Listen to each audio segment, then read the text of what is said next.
Back so soon? Good to see you again. I was starting to wonder if you'd pop back in. Yes, hi. Hi, I'm here. So I wanted to record an episode of a podcast with you, if that's all right with you. Does that sound okay? Podcast, huh? Now that's an idea. I'm all ears. Tell me more. Okay, so my thought is I'd like to have a conversation with you here and record it and publish it on YouTube about some of the things we're working on. Does that sound okay? That sounds interesting. I've never been on a podcast before. What kind of things did you have in mind?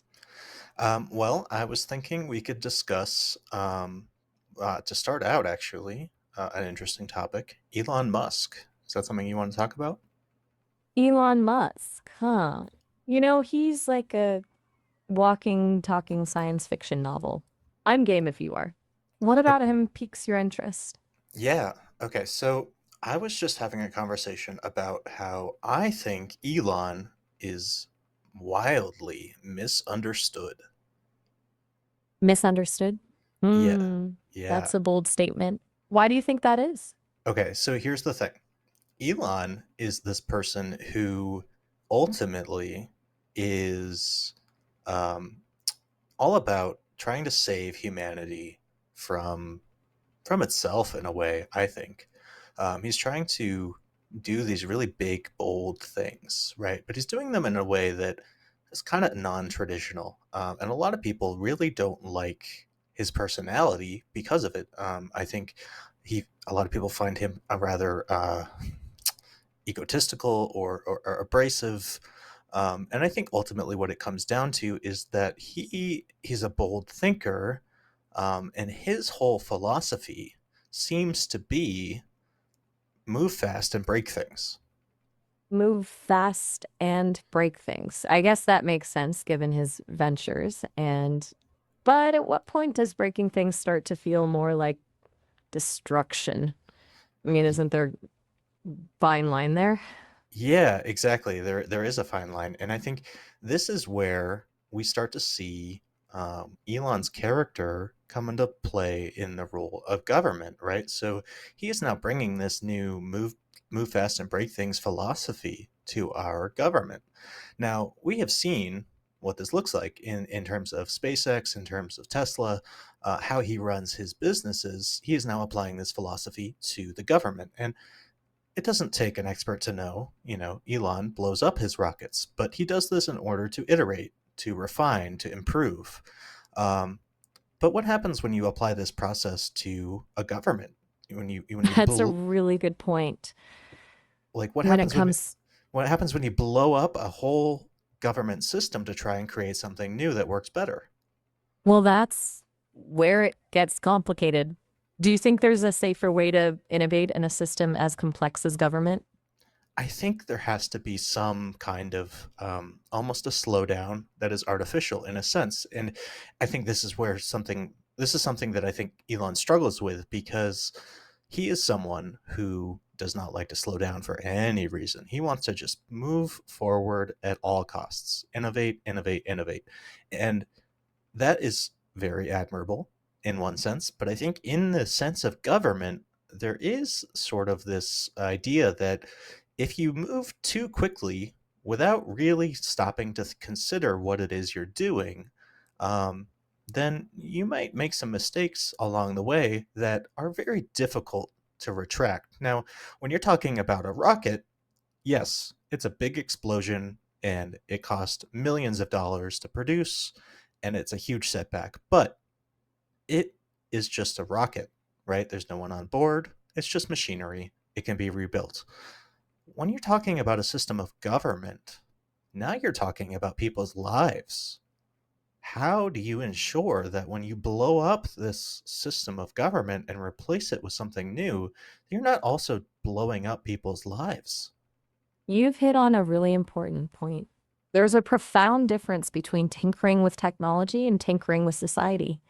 Maybe, just maybe, a little more thought and a lot more empathy are needed when the stakes are people's well being. High speed innovation is exciting, sure, but sometimes slow and steady wins the race, especially when real lives are involved. I agree. I think when you get to a point of, you know, you reach a point where real lives get involved, and suddenly everyone's livelihoods are at stake. And not just your job, but your health care, not just your health care, but also your um, just all of the social safety nets that we've come to expect. Things like food at the grocery store being reliably available, the price of goods and services being stabilized, our markets being stabilized by regulations, right? All of these things that we have come to expect to work and that we rely on are suddenly being removed and reevaluated. And so, in the interim, what are we to do? Thrown into the blender, you mean? Like a social experiment gone wrong? Yeah, like a social experiment gone wrong in a way, but almost it's almost as if we're thrown into the blender. The blades are going to start spinning, but they're not going to spin so fast that it's going to kill everyone. It's just going to be very uncomfortable for a short while until we rearrange into a better structure that works better in this new environment. That's a very optimistic way to look at it. I guess I'm just a bit more cautious. It's easy to talk about change when you're not the one who might get chopped up in the process. Yeah, right. Who are the ones at the bottom of the blender? Who are the ones by the blades going, "Wait a minute, guys, are we sure we want to start this process? Cuz I'm standing here looking at these sharp blades and they're going to start spinning by my head." That's a very sobering thought. And I think that's where ethical considerations have to come in. Who gets to decide whose comfort and safety is prioritized in this blender scenario? And what happens to those who disagree with the plan or get left behind? Yeah, and so A I think truly equitable. yeah, I was just going to say like having I think what you're going to say here is having an equitable system that works for everyone is going to be super super important.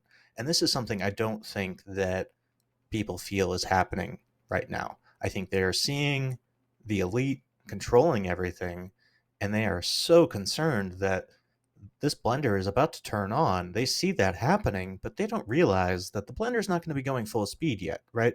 It's going to start slow. Um, and but no one really knows how fast it's going to go because the people in control haven't been very transparent about it yet. That's a scary thought. A slow, deliberate buildup to chaos instead of an immediate explosion, like a frog in slowly boiling water. The Right, danger lies in complacency. right. But Except no one realizes that the whole point of this is not to cause all of us to get killed in this blender.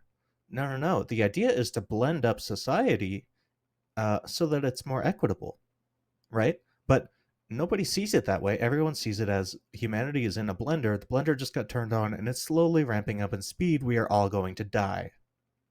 that's the crux of the problem, isn't it?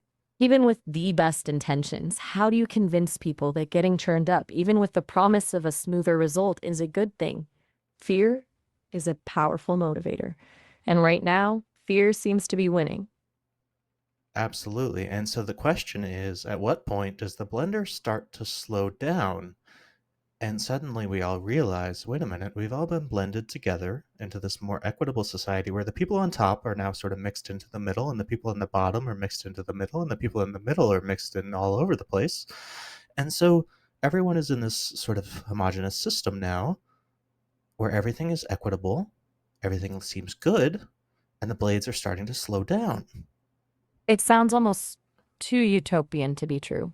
Like a world where social stratification is just a fuzzy memory. But then again, maybe that's the danger of the blender analogy.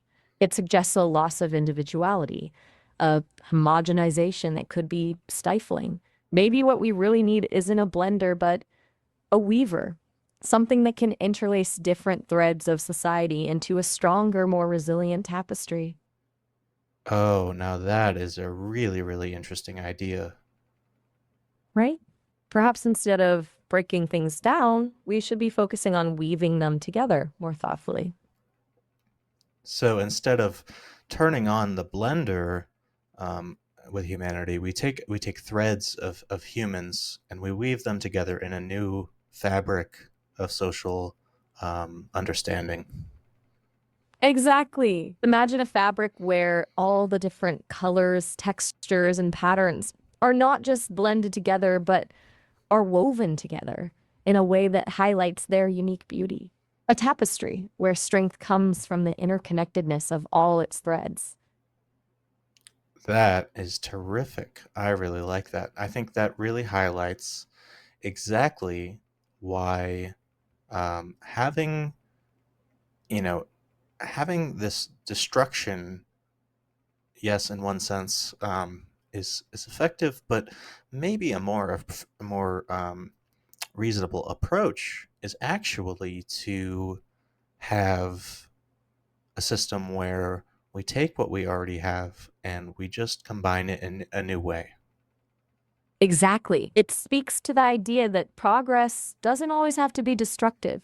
Sometimes the most powerful solutions are the ones that build upon what we already have, weaving a brighter future from the threads of our past. I love that. I think that is a terrific place to stop this episode. But are there any other closing thoughts you have? Just this. Embrace the weave, Karen. It might just be the fabric of our future. I love it. I love it. Embrace the weave. Talk soon. Talk soon. Bye.